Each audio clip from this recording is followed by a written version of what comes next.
Welcome to the Train Like a King podcast, your go-to source for all things paddling. Get inspired to hit the water with expert insights and motivation. Visit Train Like a King for training plans, paddles, merchandise, and more. Don't miss out. Follow and subscribe to stay tuned for every episode. Hey guys, welcome back to another Train Like a King podcast episode. It's an exciting week because this weekend is the Pa'a Kaiwi Solo or Kaiwi Solo. Now, this is one of the most infamous, prestigious races on the calendar in the world.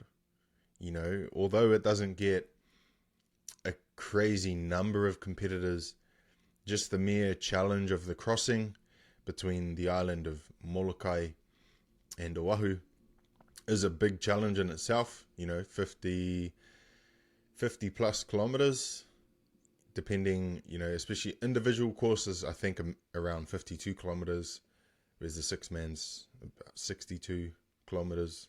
Not too sure what that is in mileage. However, you know, just that crossing is just so prestigious. So it makes this race, you know, it's up there. It's up there in the world of prestigious outrigger races. Doesn't get the numbers as quite like say the Aito, the Te Aito. You know, you go to the Te Aito and there's 400 paddlers on the start line for the open men's. But you still get a really strong field for the Kaiwi Solo, and majority of that is probably because it is logistically it's pretty difficult race to do, because you have to, you know, organize transportation to the island, accommodation if you're staying there overnight. It's a long race, big one to prepare for. So yeah, logistics, but yeah, that's what makes it such an amazing event as well. So really cool to have it up and running again this year. You know, I was at last year's one, so unfortunately I'm getting a bit of FOMO still being back here in New Zealand. But yeah, maybe next year I'll plan early.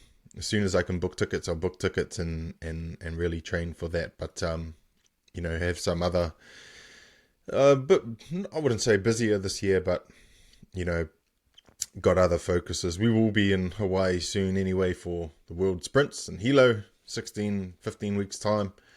So looking forward to that. But yeah, this episode is all about the solo.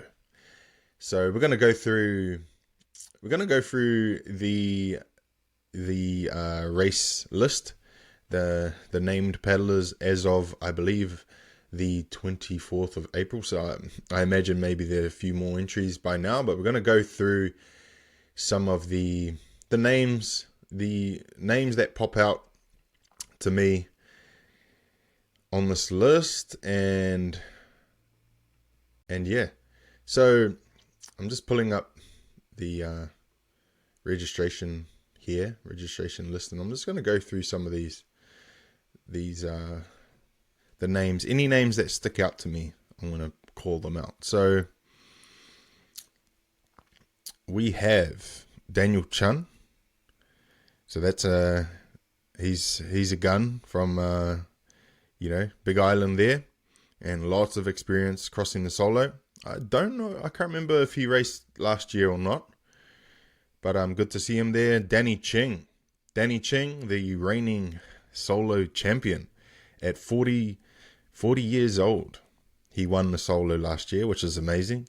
You know, good to know that I'm being 30 years old myself, that in 10 years time, you know, I could still technically, you know, win the solo. So that's great. Shout out to Danny, and no doubt he'll be firing to go again this year. Who else we got? We got Hunter Fluger from Kalahuikai. We got Jack Seymour, the Hong Kong paddler based in Hawaii now. So he's young and firing and have more experience up, you know, under his belt now with all the time he's spent in Hawaii now.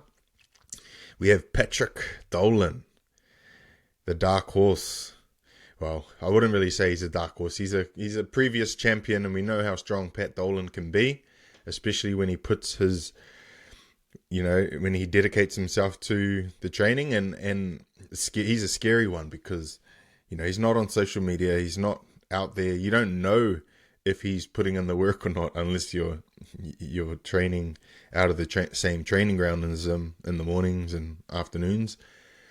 But I think if you're putting your name in, then or in terms of Pat, if he's putting his name in to do the OC1, then I think he's not gonna go lightly. He's gonna give it everything. So yeah, that's a cool one to see Pat in there. I think last year he was on the ski, a bit more focused on the ski, maybe for the solo. So it's good to see him back in the OC1. We got Ryland Hart, the Heart Attack, who, man, awesome peddler, OC1. Yeah, he can pull up. I mean, he's 23 years old, still young, and yeah, he has the talent and the surfing skill to pull something out of the bag, and yeah, no doubt he'll be prepping strong, coming back from a bit of a shoulder niggle last year. So yeah, be cool to keep an eye on him. We have Sean Simonek from Australia heading over. I'm envious. Sean's firing too, man. Hope the surf is big for him because he's just a gun in the surf.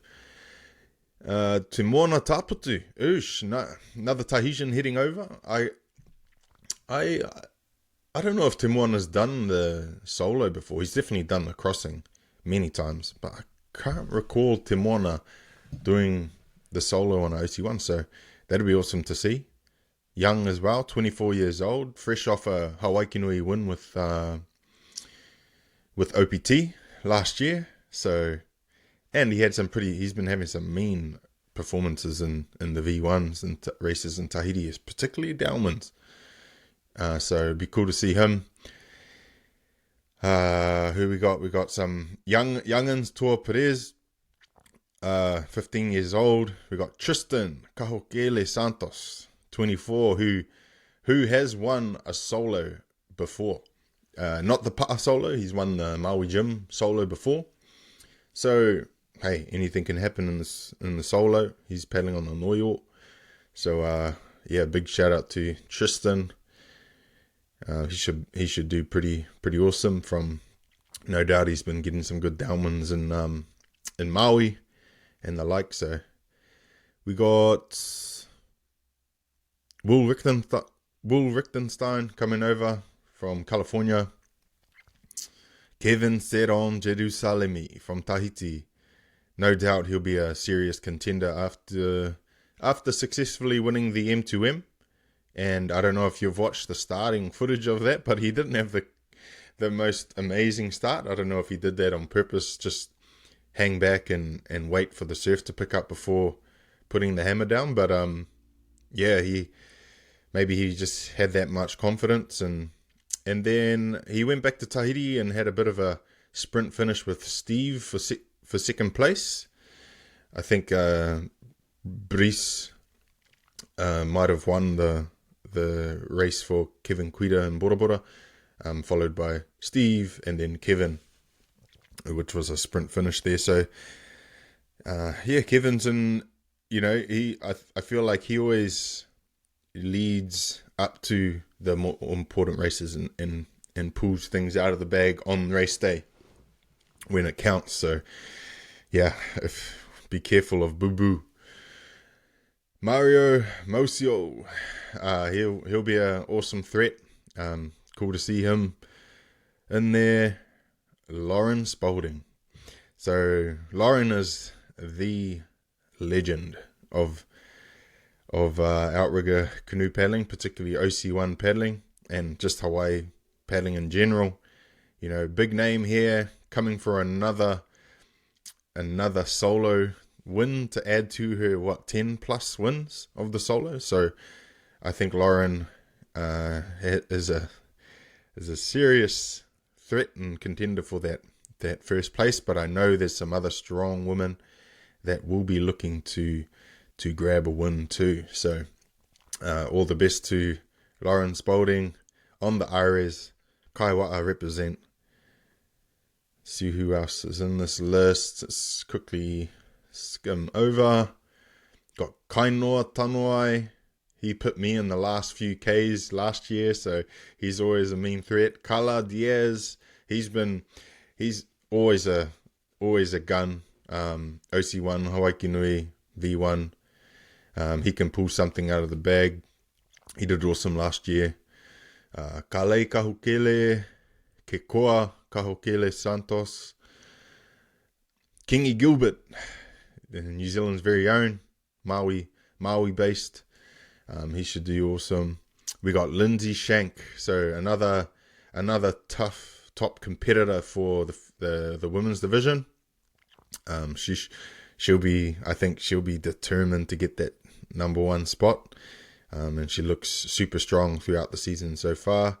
Kristen Foster is another top contender for the female division. I believe she won last year and has won a solo before. Sorry if I've got that wrong, but I'm pretty sure she's a solo champion. And we also have I just seen the name Leanne Stanley, who will be there, and a top gun for the female division. I think I'm not too sure if Leanne has as much Hawaii water experience as the others, but who knows? The conditions may favor her and her strength. So another one to watch out for. Malia Winter. Manutea Mion coming over from New Zealand. He's been getting good training in over here on the kayak and the V1 and the OC1. Countless downwinds with his brothers here in Auckland. So he's looking really good, really looking lean, looking sharp. So he'll be, after second place last year, can he go one more and take a victory this year? We'll find out soon. Who else we got? Steve Tehotata, who I believe is, another top threat there to win the Mokai Solo. Steve, he's been firing all year. He's won countless races this year. Had some pretty dominant performances, and even recently he paddled from the island of Tahiti to Bora Bora in the name of his brother, who he lost last year, Kevin Cuida, and that was almost 300 kilometers of paddling straight. I think he did it in 2 stints. The first stint was upwards of 17 hours, and then the next stint was 9 hours. So just that alone shows the level of strength, the mindset that Steve has. And so he's going to be a real strong threat this week in the solo. And, him, Kevin, Manutea, Danny, Pat Dolan, Rylan, like these guys, they all know how to surf. Tristan. So, it's anyone's game, really. The solo has so many different, choices of lines and currents and things like that come into play that, it's anyone's day, really. I don't know if I'm... Okay, that's back to the beginning. So that's a highlight of some of the names that are in there. I'm just going to go back over some of the recent races. So the Koanui overall this year, that happened a few months ago. We had Patrick Dolan coming in first overall. Then we had Rylan Hart, and then we had Miles Orr. Now I didn't see missed Miles' name on the starting list, but he's another threat, young threat for the solo. He's I wouldn't even say an underdog, because last year he beat me in the last kilometer as well. So there's if these guys taper right and really come in healthy and strong for the solo, then yeah, they can really do well. So, but again, Pat displayed here in the Koanui that he is a really strong threat. I believe he even beat Kevin in one of the events, one of the races over there. It wasn't the Koanui. I think it was the same weekend as the Aito, the Aloha Aito. Another race that was recently ran April 7th was the Outrigger Zone State Championships. Actually, sorry, I'm just going to go back and forgot to mention the women. So for the Koanui women's, it was Lauren Spalding, Lindsay Shank, and Kristen Foster. So that was the top three. Like I said, all three are, looking to do some damage. To do some damage on the this weekend. And then not two paddlers that also are up there from the female division: Angie Dolan, Samantha Stewart, Malia Winter. These could be, any of these could be threats to take in the win. Outrigger Zone State Championships. So first place we had Tristan. Like I said, Tristan is a gun in the surf. Well, any condition really. He's just a hammer. We have Kaihe Chong, another wizard in the surf, and very own Jack Seymour. So top three there in the Outrigger Zone State Championships. So it's cool to see that there is often change ups in the winners of these races, because it just goes to show that it can be anybody's day. Hey, Jimmy Austin could be, a top 5 finisher. Not to say he can't win it. He could win it even, but it's just whoever turns up on the day. Lindsay Shank won the overall Outrigger Zone State Championships, followed by Jane McKee. So, but again, it's gonna be awesome. A tight field. See how many. Doesn't really say how many paddlers in total, but I'm guessing a few hundred in total, which is awesome to see. And yeah, I'm jealous. Not going to make any bold predictions. Every name that I've just named, I think, has that potential to win the solo. I just want to start building a little bit of momentum towards the weekend, and I will definitely be watching live. Hopefully I don't have work, so I can just be at home and follow the race as much as possible. And it's going to be an awesome day. Bummer I couldn't be there. Would have loved to be there, but might have to make that next year's priority. So all the best to everyone in the solo, in your prep. Don't forget, sometimes less is more, especially now. It's Wednesday. You can afford to rest. Nothing you do is really going to make you that much faster between now and race day. Get out there, get a few downwinds, nice downwinds in, rest, sleep, get your 8 hours, eat poke bowls, hydrate, and don't stress too much. Relax. Stay focused. Anyway, special mention, special good luck to the Kaiwata team. Kevin Seron Jerusalemi, Lauren Spalding. That's my team. So, good luck to you guys. Good luck to everyone. Smash it. Ka kite.